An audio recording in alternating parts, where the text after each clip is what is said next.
الحمد للہ رب العالمین الصلاۃ والسلام علی خاتم النبیین وعلی آلہ وصحبہ اجمعین اما بعد فاعوذ باللہ من الشیطان الرجیم بسم اللہ الرحمن الرحیم قال اللہ تعالی فی سورة البقرہ ربنا ولا تحمل علینا اسرا کما حملته علی الذین من قبلنا ربنا ولا تحملنا ما لا طاقت لنا به۔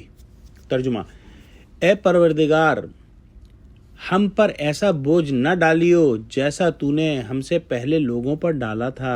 اے پروردگار، جتنا بوجھ اٹھانے کی ہم میں طاقت نہیں اتنا ہمارے سر پر نہ رکھیو۔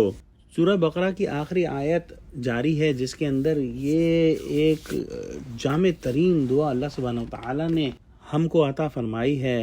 ایک بات سمجھ لینی چاہیے کہ شریعت محمدی صلی اللہ علیہ وآلہ وسلم اللہ سبحانہ وتعالی نے شریعت موسوی کے حساب سے یا اس کے کمپیریزن میں بہت آسان رکھی ہے۔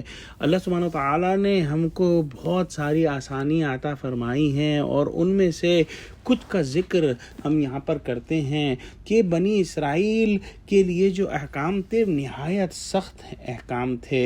ان کے اندر یہ تھا کہ توبہ قبول کرنے کے لیے اپنی جان کو قتل کرنا شرط تھی۔ ہم نے سورہ بقرہ کے اندر یہ پڑھا تھا کہ جب انہوں نے بچھڑے کو معبود بنایا تو موسیٰ علیہ السلام نے ان کو حکم دیا کہ اپنی جانوں کو قتل کرو اور اس کے بعد ان کو معافی دی گئی۔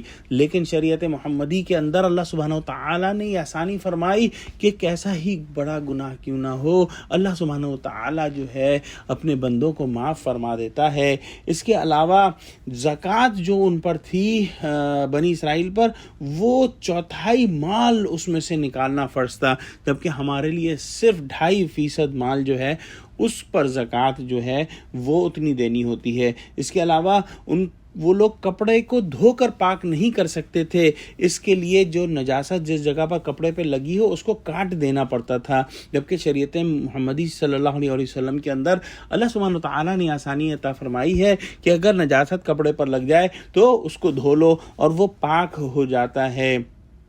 اس کے علاوہ روایتوں میں ہے کہ بنی اسرائیل کے لیے جب کوئی شخص چھپ کر رات کو گناہ کرتا تھا تو صبح کو اس کے دروازے پر یہ گناہ لکھا ہوا ہوتا تھا کہ اس نے فلاں گناہ کیا۔ اور اس کے علاوہ بعض طیبات پاک چیزیں بھی ان پر حرام کر دی گئی تھیں۔ یہ تمام چیزیں اللہ سبحانہ وتعالی نے شریعت محمدی کے اندر آسان کر دی ہیں۔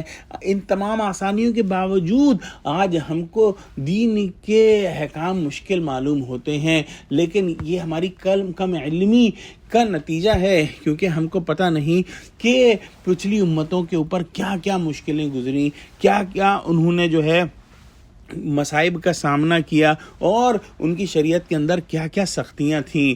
کچھ اور سختیاں یہ تھیں کہ نماز پڑھنے کے لیے یہ بھی ضروری تھا کہ مسجد ہی میں نماز پڑھے، اور مال غنیمت یعنی کہ جو مال جنگ کے بعد حاصل ہوتا ہے ان لوگوں کے لیے حلال نہیں تھا۔ اللہ سبحانہ وتعالی نے امت محمدیہ کے لیے یہ آسانیاں فرمائیں اور مشکل احکام کو شریعت محمدی صلی اللہ علیہ وسلم میں نہیں رکھا جو کہ بنی اسرائیل پر فرض تھے۔ یہی بات جو ہے وہ سورہ اعراف میں بیان ہوئی۔ ترجمہ: وہ پاکیزہ چیزیں ان کے لیے حلال فرماتے ہیں اور گندی چیزوں کو ان پر حرام فرماتے ہیں، اور ان پر جو بوجھ اور طوق تھے ان کو دور کرتے ہیں۔